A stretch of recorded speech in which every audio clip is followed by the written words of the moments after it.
떡과 고기구이, 채식과 육식의 조화와 시대적 배경.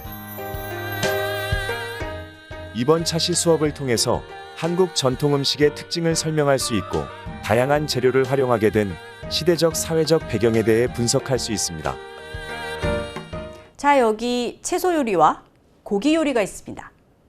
우리는 오늘 채소와 고기를 활용한, 즉 채식과 육식의 한식 식단은 어떤 특징을 가지고 있는지를 살펴보려고 합니다.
이어지는 문장을 보고 O, X 중 하나를 골라보세요.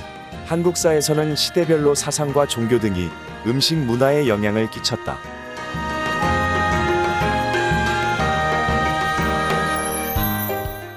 정답은 O입니다. 그럼 한국의 음식 문화를 살펴보도록 하겠습니다. 삼국유사에는 곰이 쑥과 마늘을 먹고 사람이 되었다는 그런 이야기가 있죠. 이렇게 해서 쑥과 마늘로 해석되는 산이라고 하는 식물은 사실은 마늘보다는 달래였을 가능성이 굉장히 크다고 해요. 왜냐하면 마늘은 통일신라 시대 이후에 한반도에 소개됐기 때문입니다. 그렇다면 이 쑥과 달래, 요것들은 아마도 이 고조선 시기에 사람들이 많이 활용했던 식재료였다, 이렇게 생각할 수 있을 텐데요. 한국인들은 어떤 음식을 어떻게 활용하고 조리를 해왔을까요? 살펴보도록 합시다. 농사의 시작과 함께 한반도의 주식으로 자리 잡은 것은 곡물입니다. 곡식. 청동기 유적에서 이렇게 떡시루가 출토가 되었거든요. 그래서 이미 이때부터는 사람들이 곡물을 갈아서 쪄서 떡을 만들어 먹었구나, 이런 걸 알 수가 있고요. 또 기원전 한 1000년 무렵에는 탄화미, 탄쌀과 보리나 콩과 같은 곡물도 확인이 되고 있어요. 또 삼국시대에는 벼농사가 주력이 되다 보니까 이 논에 물을 대기 위한 저수지가 축조되기도 했고요. 삼국사기의 기록 중에서 신라 왕이 왕위에 오를 때 떡을 깨물어서 잇자국이 많은 것을 확인을 하고 그 사람을 왕으로 추대했다라는 기록이 있거든요.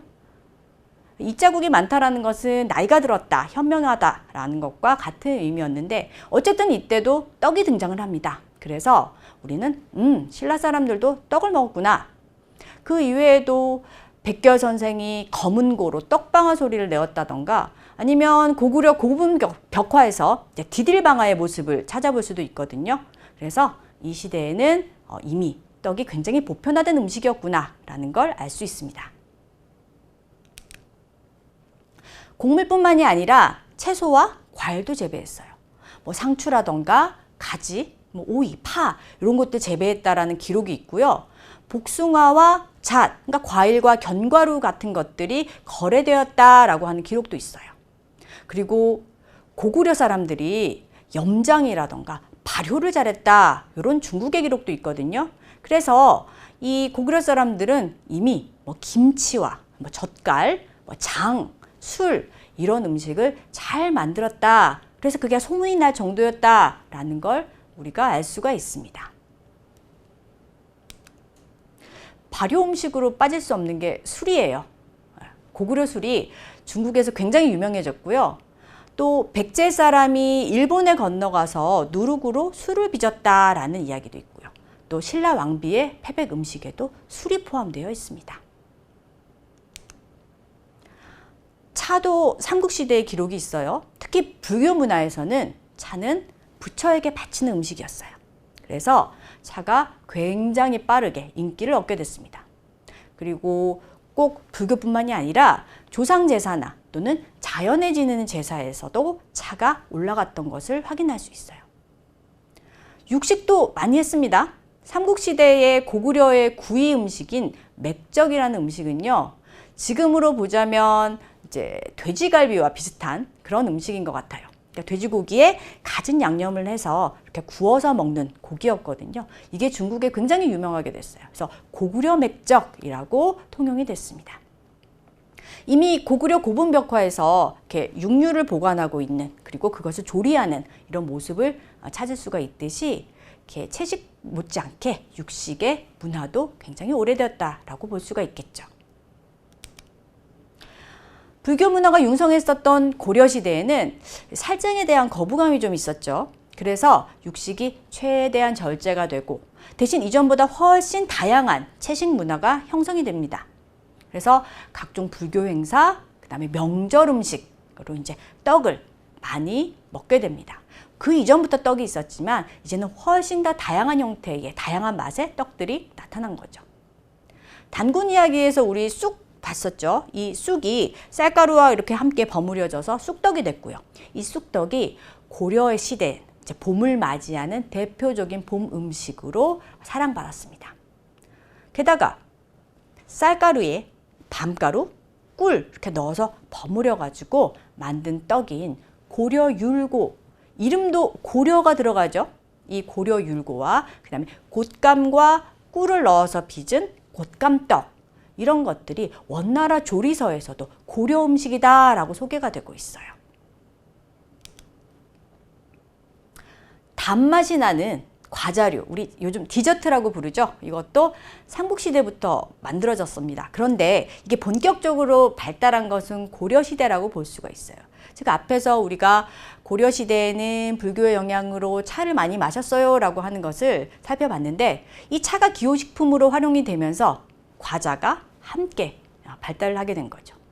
그래서 연등회나 팔관회, 그런 국가행사, 그 다음에 개인으로서는 뭐 혼례와 같은 그런 행사에도 차와 과자가 반드시 들어갔습니다. 그 중에서도 많이 선호가 되었던 것은 밀가루와 꿀을 버무려서 기름으로 튀겨낸 유밀과, 이게 가장 인기가 있었던 과자였고요.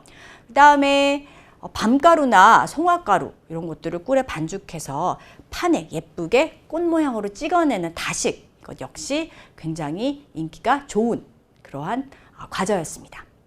이러한 다식과 유밀과도 옛 풍습을 따랐다라는 기록이 있는 걸로 봐서 그 이전부터 만들어서 먹었고, 이 고려시대에는 더욱 인기를 끌었던 품목이다라는 걸 알 수가 있습니다. 고려시대 사람들은 집 안팎에 작은 공간만 있다 하더라도 그걸 잘 활용을 해서 각종 나물을 재배했어요. 이 나물이라는 것은 곧 여러 가지 채소 음식을 뜻하는데, 특히 그 중에서도 쌈 문화가 이제 많이 인기를 얻기 시작을 했습니다. 원나라의 시인, 중국 원나라의 시인이 고려 사람은 생채 안에 밥을 넣어 먹는다 이렇게 기록을 한 적이 있거든요. 그래서 이런 상추쌈이 고려시대 사람들의 굉장히 중요한 그러한 식단 중에 하나였다라는 걸 알 수 있고요. 이러한 쌈 문화가 고려 후기에 원나라가 고려를 간섭하던 시기에 그때 많은 인적 자원들이 교류가 있거든요. 이때 원나라의 소개가 됐다고 합니다. 이때 이 쌈뿐만이 아니라 우리가 앞에서 살펴본 달콤한 과자, 유밀과도 원나라의 전례가 됐어요. 이때 동시에 그 원나라의 소주가 고려에 보급이 되었고요. 이미 고구려 사람들 술 잘 빚는다라고 소문났다라고 했잖아요. 그러한 훌륭한 기술에 이제 또 소주라는 또 새로운 술이 소개가 되면서 더욱더 풍성한 술 문화도 즐길 수 있게 된 거죠. 이 고려시대는 본격적인 김치의 형태도 나타납니다. 그래서 물을 소금물에 이렇게 푹 담가가지고 양념과 물을 함께 먹는 동치미가 이러한 대표적인 김치였어요. 이런 것들은 이제 담금김치라고 합니다만 동치미 이외에도 나박김치 같은 것도 담가서 물과 함께 채소를 먹는 그런 김치였어요.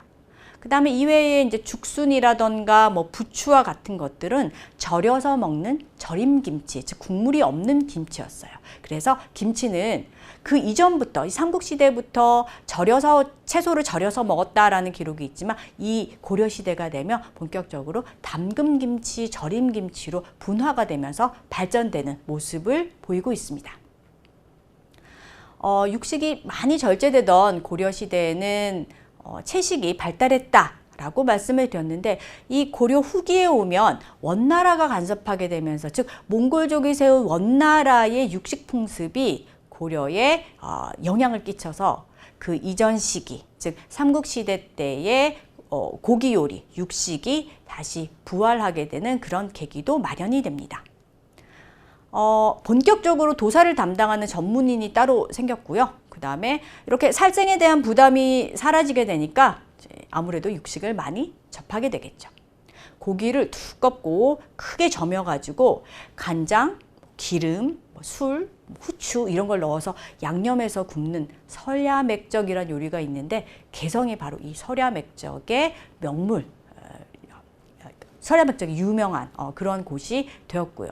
그 이전에는 버려지던 뭐 소 내장이라던가 뭐 다리, 뭐 머리 이런 것들을 오랫동안 삶아서 국물과 함께 먹는 설렁탕 이런 음식들이 이 고려 후기의 대표적인 음식으로 꼽힐 수가 있겠습니다.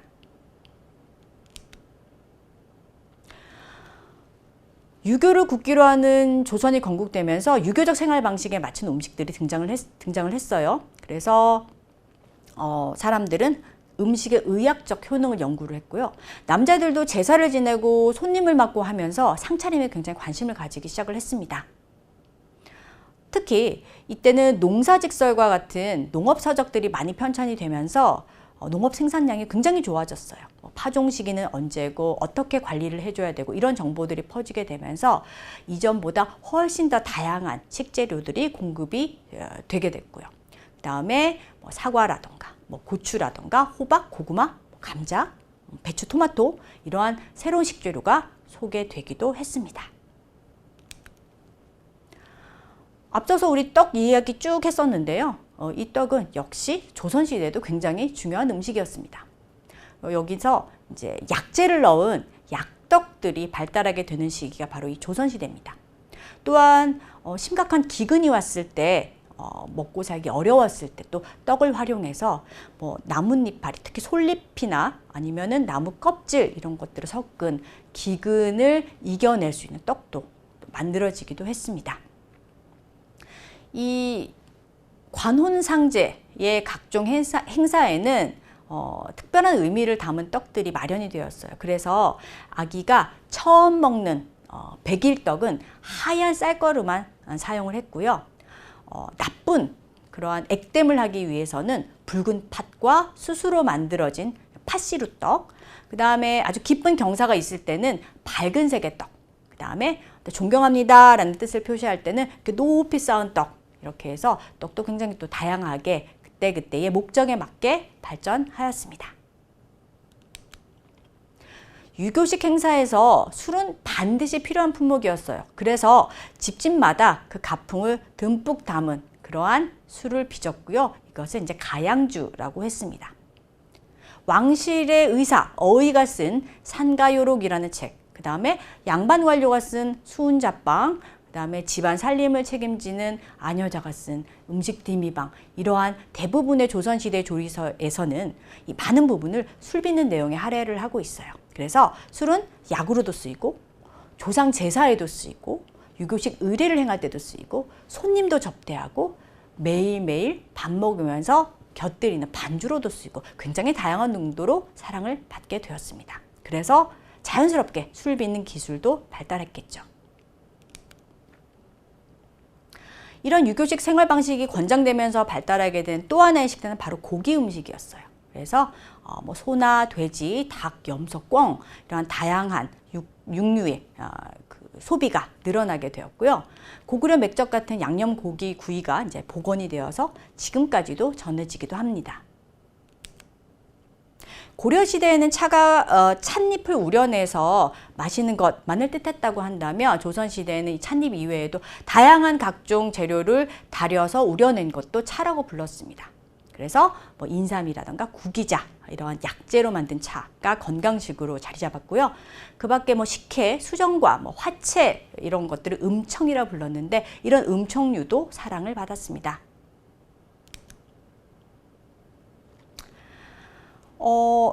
훨씬 많은 채소들이 재배가 되면서 이제 김치도 아주 다양한 재료를 쓸 수 있게 됐어요. 그래서 조선 전기까지는 산초라든가 마늘, 생강 이런 것을 양념으로 썼는데 17세기 이후에 고추가 소개되면서 이제 양념으로는 본격적으로 고춧가루가 쓰이기 시작했습니다. 그다음에 고추뿐만 아니라 뭐 생선, 젓갈, 뭐 전복, 각종 육류를 넣은 아주 굉장히 다양한 그런 김치가 만들어졌고요. 이 김치는 이때부터 소금에 절인 다음에 그다음에 물에 씻어서 그다음 다시 젓갈로 절이는 이중절임법을 활용을 하게 돼요.